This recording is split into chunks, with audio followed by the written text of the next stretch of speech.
The Ottoman Times of Trouble, 1590–1650 Part 2. In 1606, peace negotiations began at Geographic in the no-man's land between the Habsburg and Ottoman empires, focusing on the territorial arrangements, the tribute due to the Sultan and the settlement of cross-border disputes. Some issues the negotiators could not settle, with the curious result that both sides signed slightly different versions of the treaty. When Habsburg negotiators traveled to Istanbul in 1608 to ratify the text, they rejected it since they found that parts of it had been changed and that the clause on the equality of the emperors had been dropped. It was not until 1612 that they ratified the final version. 54 The treaty nonetheless worked. There were no hostilities between the two sides until the 1660s, while the clause forbidding raids across the border and introducing a procedure for the settlement of cross-border disputes gave a formal expression to the concept of a fixed and peaceful frontier. The Kleinkrieg of former centuries had finally come to an end. The 13-year war with Austria had brought Canossa, Eger and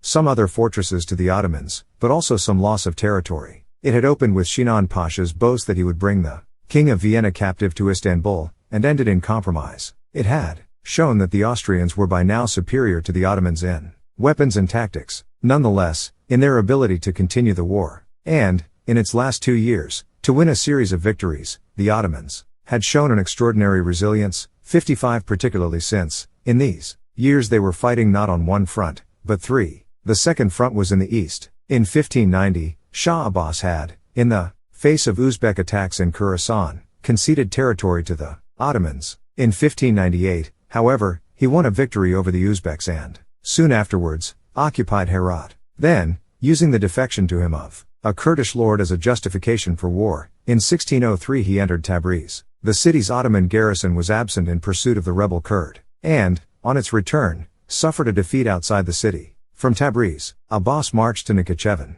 After the surrender of the garrison there, he proceeded to Yerevan. The fortresses of the city withstood a Safavid siege for more than 9 months, but facing illness and starvation, and with no hope of relief, they capitulated in 1604. With the loss of the fortresses, it became clear that there was a need to mount a campaign in the east, despite the demands of the Hungarian front. In the second half of 1604, therefore, Jigalizaide Sinan Pasha led the army initially in the direction of Shirvan, until, at the river Aras, the troops forced him to change his direction to Tabriz. Marching south, from the Aras he wintered in Van. The Shah's forces, however, had made raids in the region of Kars, and defeated an Ottoman relief force from Shivas, forcing Sinan Pasha to abandon Van. In 1605, he continued towards Tabriz, with Safavid forces shadowing him in the mountains. Then, deceiving Jigalizaide as to the direction of the attack, Shah Abbas routed his army at Sufyan. Following the victory, he captured Ganja in Azerbaijan, Tbilisi in Georgia and laid siege to Shirvan. With the fall of Shirvan 7 months later in 1606, Shah Abbas had recovered all the territory that the Ottomans had won in the War of 1578–90. The third front on which the Ottomans found themselves at war was in Anatolia. 56 Unrest in the area had been endemic throughout the 16th century, but, in 1596, a rebellion erupted on such a scale as to threaten the rule of the Sultan. It was an event which the Ottoman chroniclers linked directly to the Battle of Mesokarestes. In 1596, immediately after the battle, the Grand Vizier, Jigalizaide Sinan Pasha, had dispossessed the fief-holding cavalrymen who had fled the field of battle. Deprived of their livelihoods, they joined the first of the great rebel leaders, Kara Yazigi, himself a former deputy of a governor. When the Sultan ordered the Governor-General of Karaman to attack the rebels, he defected to Kara Yazigi, who retired to Urfa. Here he withstood a 2-month siege. The government next resorted to appeasement, appointing Kara Yazigi as governor, first of Amasya and then of Korum. As governor, however, he continued to plunder Anatolia, provoking another government campaign. In 1601 Hassan Pasha, the son of Sokolu Mehmed Pasha, finally defeated the rebels near Elbistan. In 1602, Kara Yazigi died. This did not, however, put an end to the rebellion. Command of the Jalalis, as the rebels came to be known, passed to Kara Yazigi's brother, Mad Hassan, who, in May 1602, besieged and eventually killed Hassan Pasha in Tokat. In August, he defeated another government force and laid siege to Ankara, extorting a huge sum from the inhabitants. Then he moved westwards and besieged another government force in Kütahya. The Grand Vizier, Yemishchi Hassan Pasha's response was again to offer the rebel a governorship, appointing him Governor-General of Bosnia. This removed the problem from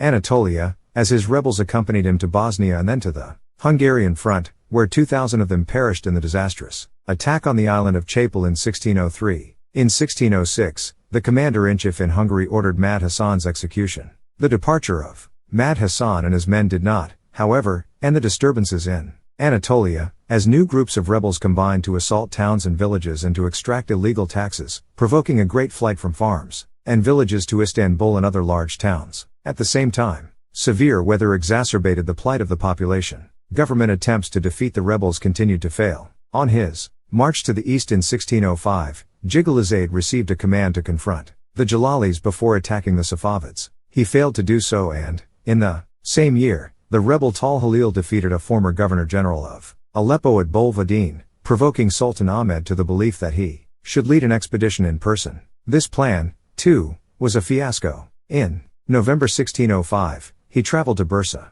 Tal Halil retreated, and the Sultan returned. Instead, he offered the rebel the governor-generalship of Baghdad, and Tal Halil left Anatolia. His presence in Baghdad, however, merely caused instability in Iraq, while in western Anatolia, a new figure, COLIN Mehmed, had emerged as leader of the rebels. A government campaign in 1606 failed altogether. It was uncertain whether its objective was the defeat of COLIN or of Shah Abbas, and it eventually turned back when the unpaid troops mutinied. By 1607, Ottoman power in Asia seemed to be on the verge of collapse. In January, COLIN defeated a government force near Nif, encouraging other Jalali leaders to join their forces to his. In the summer he besieged Ankara. A relieving force drove him off, but then itself suffered defeat at Ladik. Announcing that he was going to occupy Üsküdar and causing panic in the capital, COLIN advanced towards Bursa. In 1607, he occupied the city, leaving only the citadel in government hands. In the southeast, Adana and the Taurus passes were in the hands of a rebel called Jumsid, but most dangerous of all was the rebellion of Ali Janbulat in Syria. Members of the Janbulat family had served as hereditary governors of Kilis since 1571. In 1603, a member of the family, Hussein Janbulat, had, by force of arms, established himself as Ottoman Governor-General of Aleppo. 2 years later, when Jigalizaide Shinan Pasha had ordered him to serve on the Iranian campaign, he stayed in Aleppo. In revenge, Jigalizaide had him executed, and this seems to have sparked the revolt of his son, Ali. The government tactic to defeat Ali was to appoint a rival lord, the Lebanese Yusuf ibn Saif, governor in Damascus, with orders to overthrow the rebel. Ali Janbulat replied with a similar tactic, allying himself with a certain Fakhr al-Din and other lords in Syria and Lebanon, in order first to defeat Yusuf, and then to divide Syria and Lebanon among themselves. By May 1606, he was demanding from the Sultan of Vizierate and the right to appoint his own nominees to a large and strategically vital area around Aleppo. At the same time, he sought an alliance with COLIN and other Anatolian rebels, and with sympathetic Ottoman governors. Ali's goal, it became clear, was to declare himself an independent ruler. What thwarted Ali's ambitions was the appointment in 1606 of Kuyucu Murad Pasha as Grand Vizier. In contrast with the earlier improvised campaigns, Kuyucu Murad planned his expedition with great care, finally leaving Üsküdar in July 1607. In order to neutralize COLIN during the campaign, he appointed him governor of Ankara. It was when the inhabitants refused to accept him that COLIN laid siege to the city. Then Kuyucu Murad crossed the Taurus Mountains and occupied Adana, executing 500 of the rebel governor's followers. From Adana, choosing the route that was least expected, he approached Aleppo, routing Ali Janbulat's forces in October 1607, and massacring his adherents. In November, he entered Aleppo and executed most members of the Janbulat family, and during the winter received the submission of Ali's Syrian and Lebanese confederates. Ali Janbulat himself fled westwards, making contact with the Jalali COLIN at Bursa but, reaching no agreement with him, accepted instead the pardon of the Sultan, who appointed him Governor-General of Temesvar. Here, however, the populace rejected him and, in 1610, Kuyucu Murad ordered his execution.